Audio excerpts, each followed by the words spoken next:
कीर्तनात न्हालो आणि मानसात आलो.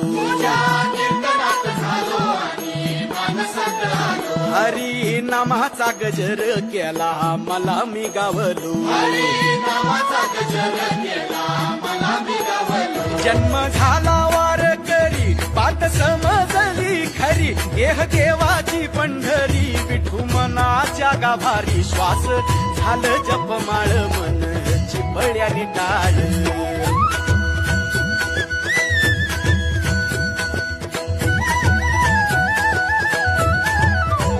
श्वास झालं जपमाळ मन चिपळ्यानी टाळ.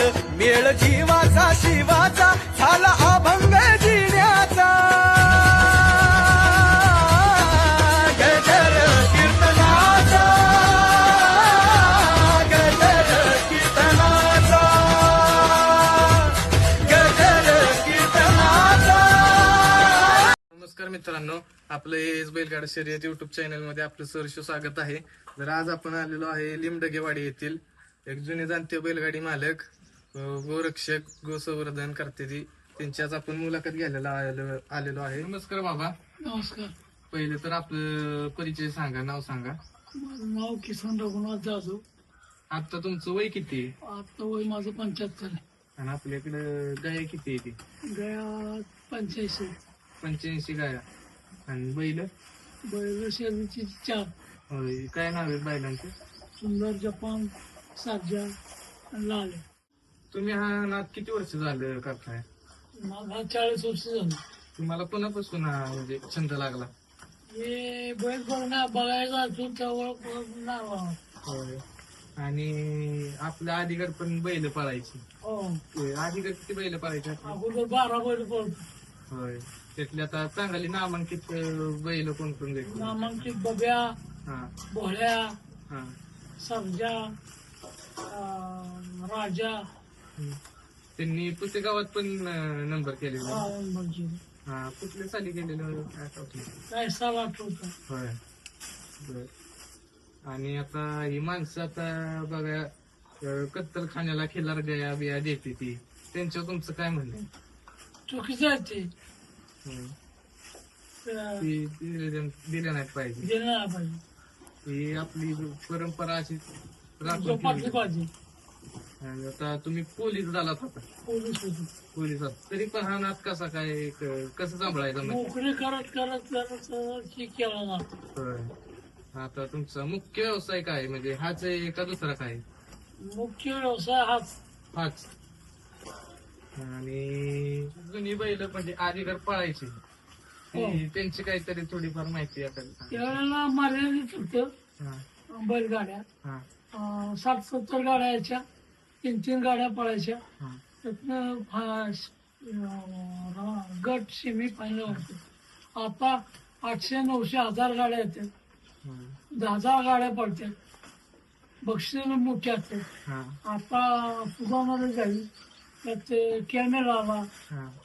ड्रोन आले. आधीकर कॅमेरे बिमेरे काय होते? पंचांनी सांगायचे वय असायचे, निकाल असायचा. निकाल असायचे. बक्षीस कशी असायची तेव्हा? बक्षीस त्यावेळेला त्या पद्धतीनं असायची. आणि पहिली मैदान म्हणजे जत्रेलाच भरायची जत्रेला अशी. वाढदिवसाची विसर्जन नव्हतं काही. फक्त जत्रेला. या परिस्थिती सार्वजनिक गावाचं मैदान होतं. आणि तुमच्या त्या आधी जुन्या बैलाने बोळ्याने किती फायनल घेतले? पुण्या बोळ्यावाल्या 100 पेक्षा जास्त फायनल. फायनल घेतले. आणि आता आपले सुंदरच किती वय? सुंदर 7 वर्ष होईल. 7 वर्ष. तुम्ही किती वर्षी घेतलं? आम्ही 3ऱ्या वर्षी घेतलं. 3ऱ्या वर्षी. तेव्हापासून म्हणजे किती आहे तुम्ही फायनल गेली? आम्हाला फायनल मिळालं नाही अजून, पण आम्ही पाळतो काय. तरी पण ना. पण चांगला फाट देतो. होय. टॉप 10 मध्ये पडतो सगळ्यात भारी असायच्या. होय. म्हणजे आता तरुण पोरांना तुम्ही काय सांगाल? आता शर्यतीत बिर्यतीत आता ही तरुण पोर पडते ती आता गावात ती नावं ठेवतात म्हणजे त्याला सगळे म्हणते ती बाद आहे, शर्यतीचा नाद करू नको. त्यांना काय सांगाल तुम्ही? चांगली आहे का वाईट आहे? शर्यतीचा नाद चांगला आहे, हा पण तो डोकं चालवून केला पाहिजे. हा. डोकं चालवलं पाहिजे त्याला. आता सारखा नाद नाही, होय. आता प्रॉफिट फायद्याचाच नाद आहे. फायद्यासाठी बैल पळावते ती. पळवते. नादासाठी जास्त करून नाही जात आपण. नाही फायद्यासाठी जादा जात का? हम्म. आणि तुम्ही असं म्हणजे गाय विकतच नाही, घरच्या घरीच ठेवता. घरीच शेवटू काय हा म्हणजे असं शेतकऱ्याला बितकऱ्याला देता? नाही देत शेतकऱ्याला पण नाही, नाही जीवन ती घरी. घरची वरची घरी आणि बंदीच्या काळात मग आता काय केलं तुम्ही? ती वासरं बिसरं झालेली तिची तशीच ठेवली. तशीच घरी ठेवली हम्म. बंदीच्या आता काळात? सुद्धा आगायात खोंडण बिंडण नाही तशी. आहेत का? हो हा, हा. तुम्ही इतक्या गायचं संगोपन म्हणजे कसं करायचं? इथे पगार हो पगारच्या पैशांना खर्च करून करायचं. पगाराचे पैसे हा 2-3 वेळा फंड विड्रॉ करून ह्याच्यातून? गायला खायला असतो. आता ह्या गाय सगळ्या डोंगरात फिरायला असतात का? आता चरायला? डोंगरात चारा असते. होय. आणि आता बघा माणसं जर्सी गाय घेते ती आणि खिलार आपली देऊन टाकते. तुमचं काय म्हणणं आहे आता ह्याच्यावर? आपला देशी गोवंश जपला पाहिजे. हम्म. जर्सी ही फॉरेनचा माल आहे हायब्रिड. का हायब्रिड. होय. त्याच्या दुधात सुद्धा अपायकारक आहे. दूध सुद्धा दुधात पण त्याच्यात ताकद आहे. अपायकारक आहे. होय.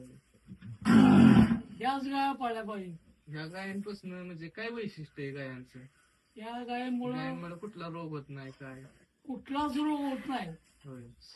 शेतीला खत उत्कृष्ट मिळतं. हा. पोराला दूध चांगल्या पद्धतीने मिळतं. हा.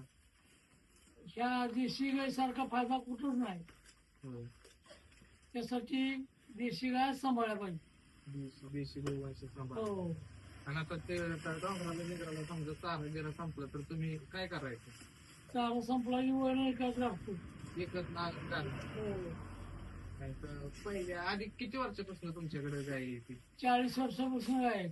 होय. तुमच्या आता एखाद्या जुन्या बैलाचा एखादा किस्सा सांगा ना बैलाचा. गोड्या बैलाचा पुशेगावला घेऊन गेलो. हा. तेवढी बैलाची पळताना येसन तुटली हा. आणि बैल मोकळा पळाला गाडी. मग? पूर्ण जाऊन त्याला कवड्यात धरला. हा. उभा राहिला बैल हा. आणि कासरा त्याच्या नाकात वावला आणि मग बैल धरून आणला. होय. आणि तव म्हणजे काय झालं पुशेगावात? हो जुडीचा बैल पडला होता. होय. हा तव मग येसून तुटली. हो तुम्ही आता मग बैलांमध्ये आता म्हणजे बैलांच्या ह्याच्यानं काय तुम्ही म्हणजे फायदा काय झाला तुम्हाला? बैला फायदा काय नाही. हा. फक्त बैलाला सांभाळायचं समाधान हा. आणि गायीचं समाधान सांभाळायचं झालं. हो. बैलांसाठी काय काय केलं म्हणजे आतापर्यंत? बैलासाठी लय रक्ती खुराक वळण काय काय नको ती लागते. होय. आता हे तुम्ही गाय बी आजारी पडले तर तुम्ही काय करता म्हणजे कुठला डॉक्टर उपचार काय करता? आमच्या गावाला उत्तर निंबाळकर डॉक्टर येतो. कुठलं डॉक्टर आहे? निंबाळकर हा. ते उपचार करतात. आणि आता तुमचं वय झालंय तर आता शर्यतीला बिरतीला बैलांना नेतो कोण येते? मी गाडीतनं बसून जातो. हा. पोरं घेऊन जातो. हा. गाडीतनंच बघतो हा. आणि परत येतो. कोण कोण पोरं असते ते नाव? माझा नातो अमर असतो हा. आणि त्याचे मित्र असतात. सगळेजण. हम्म. आणि आता तुम्ही नवीन जमान्याला या नवीन तरुण पिढीला आता काय सल्ला द्यायचा? तरुण पिढीला मी सांगेन की प्रत्येकानं घरी एक गाय पाळा. गायमुळं आरोग्य चांगलं होतं. माणसाच्या आरोग्याला गायी चांगल्या असते. प्रत्येक दारात गाय पाहिजे असं समाज. चालते. धन्यवाद बाबा. मित्रांनो असेच नवनवीन व्हिडिओ पाहण्यासाठी आपल्या चॅनलला लाईक शेअर आणि सबस्क्राईब करा.